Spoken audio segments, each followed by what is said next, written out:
және өнер вокалды аспапты ансамблі алдарыңызда өнер көрсетті. Қадірлі ағайын, мынау өнерпаздарды білсеңіздер, осынша халыққа керемет бір азық берсек, рухани азығымызды паш етсек, өнерімізді көрсетсек деп дымы қалмай дайындалады. Сондықтан солар сахнаға шыққан кезде алақанмен қуат беріп отырсаңыздар екен дейміз. Аққыстау қошеметтеріңіз бар ма?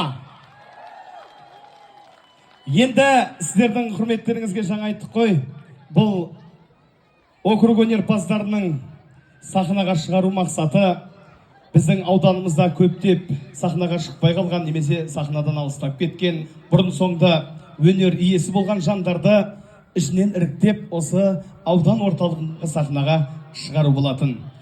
Сіздер білсеңіздер, Жайық қыздары деген ансамбль өнер көрсеткен бір жылдары.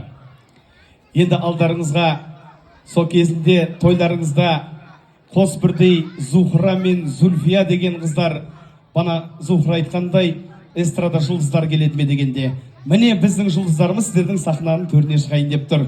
Ол кезіндегі сіздердің тойларыңызда ән салған Зульфиясы келмесе де Зухрасы келіп тұр. Зухра Сейбеденова, құрмет қошеметпен сахна төріне шақырамын. Қайдасыздар Аққыстау?